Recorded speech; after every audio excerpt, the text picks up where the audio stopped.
Rameshwar Dudi Bollywood star Dharmendra के खिलाफ चुनाव लड़े, यह साहस का काम था, और उसके बाद सांसद बने बीकानेर से। हालांकि धर्मेंद्र के खिलाफ वो चुनाव हार गए थे, उसके बाद सांसद बने।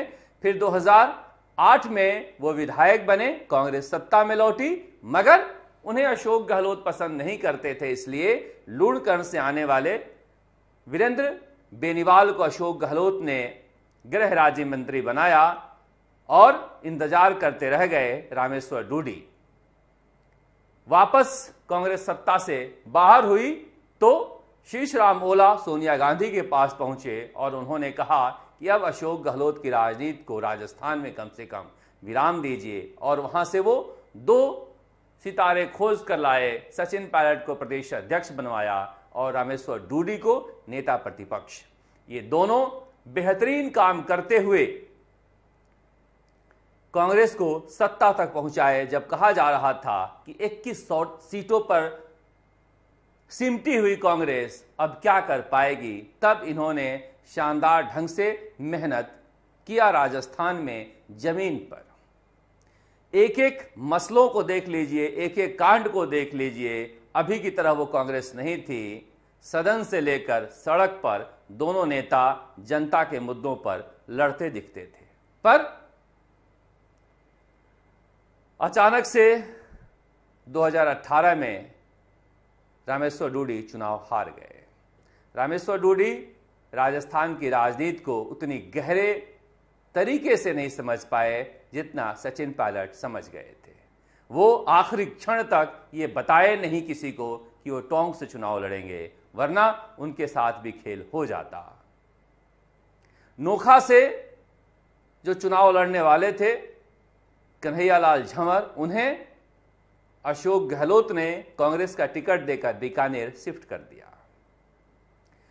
ये दोनों बार रामेश्वर डूडी त्रिकोणीय चुनाव में चुनाव जीत कर आते थे। इस बार भी कन्हैयालाल झंवर चुनाव लड़ने की तैयारी कर रहे थे, मगर अशोक गहलोत को लगा कि ये फिर से चुनाव अगर जीत गया तो तीसरी बार का विधायक होगा, सांसद भी रहा है, और बार बार वो किसान पुत्र को राजस्थान के बड़ी गद्दी पर बैठाने की बात करते थे, लिहाजा नोखा में ही उनकी जड़ें काट दी गई।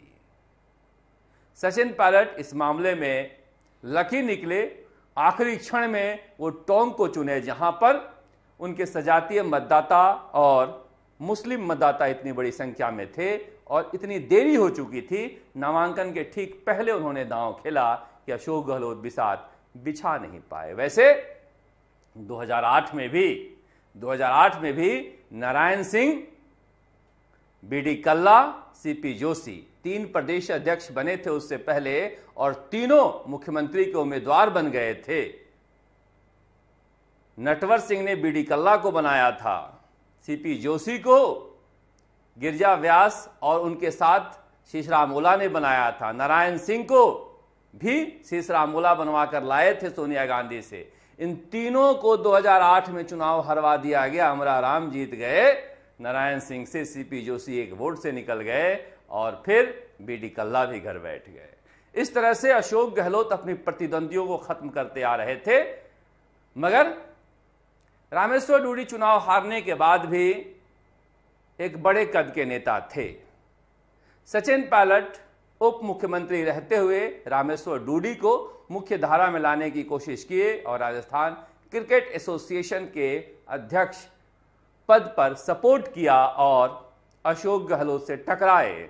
हनुमान बेनीवाल ने भी इनका साथ दिया नागौर से, और ऐसा लगा कि एक बड़े नेता रामेश्वर डूडी के लिए कांग्रेस कम से कम इतना काम तो कर ही सकती है। मगर वैभव गहलोत के लिए पुत्र प्रेम में पड़कर सवाई मानसिंह स्टेडियम को अशोक गहलोत ने छावनी बना दिया। वो तो भला मानिए कि सचिन पायलट ने बगावत कर दी, और अशोक गहलोत की मजबूरी थी कि एक एक नेता जिन्हें वो पसंद नहीं करते थे उनके साथ लाने की उनकी मजबूरी थी कि रामेश्वर डूडी को वो अपनाए कि कहीं सचिन पायलट के साथ न चला जाए। और आखिर में किसान आयोग का पद मिला। जाते जाते सरकार के नजदीक हुए, अशोक गहलोत के भी नजदीक आए, पर बहुत देरी हो चुकी थी। एक उभरता हुआ नेता जो राजस्थान की राजनीति में एक बड़ा कद रख पाता, उसके परे धीरे धीरे काटते काटते छोटी कर दी गई थी और फिर वह ऐसे बीमार पड़े कि उठ नहीं पाए। अगर आज होते तो बीकानेर के इलाके में एक कांग्रेस की राजनीति के लिए बड़ी धुरी होते और एक बड़े किसान नेता के रूप में भी अपनी राजनीति को उभार दे रहे होते।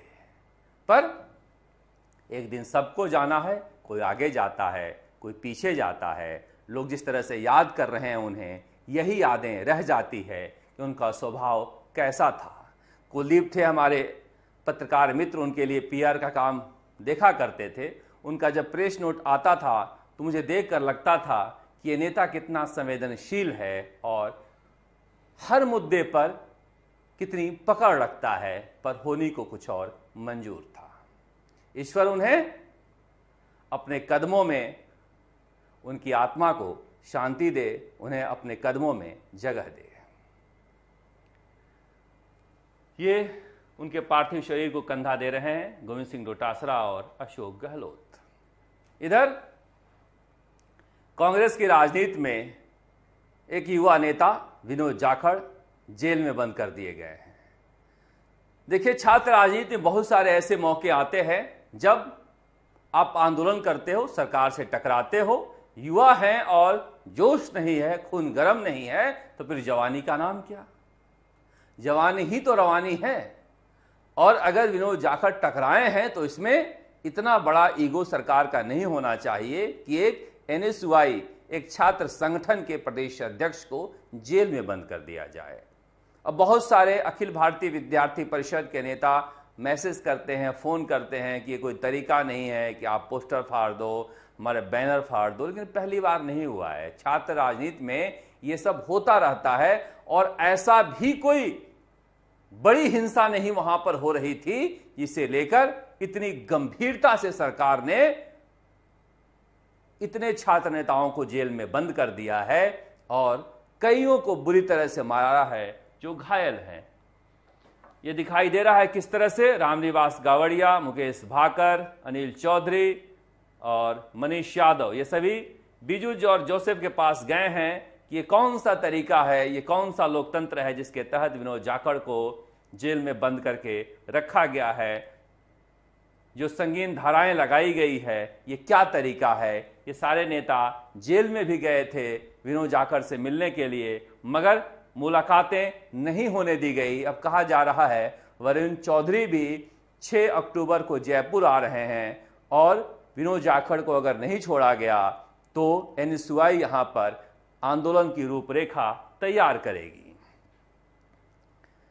विनोद जाखड़, मैं बार बार कहता हूं कि छात्र राजनीति के स्थापित मापदंडों को, मानदंडों को तोड़ते नजर आए हैं, क्योंकि यहां पर किसी दलित छात्र नेता के लिए एक एग्रेसिव पॉलिटिक्स, उग्र राजनीति की जगह बहुत सीमित रही है। सामंतवादी राज्य है और नव सामंतवादी, जो मजबूत OBC जातियां हैं वो नव सामंतवादी राजनीति की तरफ रही हैं और उसमें विनोद जाखड़ एक दलित चेहरा राजस्थान की युवा राजनीति में खुद को स्थापित करते हुए नजर आ रहे हैं। कहा जा रहा है कि कन्हैया कुमार ने भी इनके लिए दिल्ली में मांग उठाई है और इस आंदोलन के जरिए इनका कद ऊंचा हुआ है, क्योंकि यहां पर एक वैचारिक लड़ाई लड़ रहे थे कि क्या राष्ट्रीय स्वयंसेवक संघ को विश्वविद्यालय में शस्त्र पूजा करने की इजाजत दी जानी चाहिए। मैंने उस दिन भी कहा था कि ये विचारधारा की लड़ाई है। आप इधर खड़े हो सकते हैं, उधर खड़े हो सकते हैं, ये नहीं तय कर सकते कौन सही है कौन गलत है, क्योंकि जो बहुमत चाहे आज कहा जाता है कि वही सही है।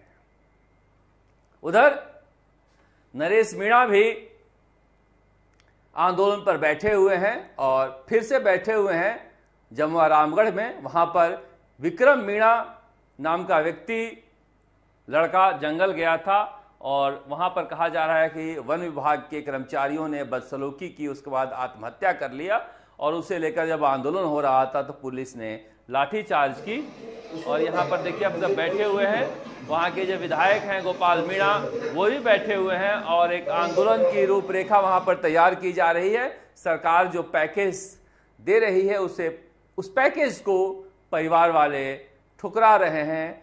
वो कठोर सजा चाहते हैं जिन्होंने विक्रम मीणा के साथ ज्यादती की है। सरकार जांच का भरोसा दे रही है, पर मुझे लग रहा है कि जिस तरह से प्रशासन का रवैया रहा, कल अगर लाठी चार्ज नहीं किया जाता, आंसू गैस के गोले नहीं छोड़े जाते तो बेहतर रहता। मैं हमेशा से कहता हूं कि लोकतंत्र में प्रदर्शन जो है वो एक गैस चैम्बर में बना हुआ विंडो है जहां से दिल का गुबार निकालने का मौका मिलता है और ये कानून व्यवस्था को बनाए रखने में बहुत ही ज्यादा मददगार होता है। पता नहीं पुलिस और प्रशासन इस बात को समझते क्यों नहीं। पर एक अलग मानसिकता होती है जब आप सत्ता में बैठे होते हो, तो इसलिए आप इस तरह की सोच रख नहीं पाते कि लोकतंत्र में इन व्यवस्थाओं का क्या महत्व है। पर दूसरी तरफ एक और राजनीति चल रही है राजस्थान में, जिसे लेकर भी जिक्र करना जरूरी है। विनोद जाखड़ अगर जाते हैं जेल में तो पूछा जाता है सचिन पायलट कहाँ है। विक्रम मीणा को लेकर आंदोलन कहा होता है तो पूछा जाता है सचिन पायलट कहाँ है।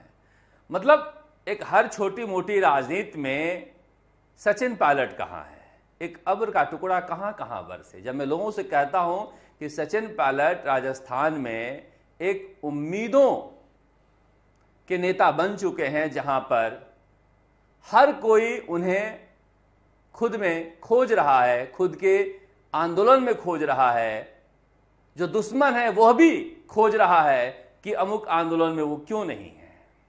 राष्ट्रीय राजनीति में है, छत्तीसगढ़ के प्रभारी हैं और राजस्थान में हर जगह उनकी खोज हो रही है।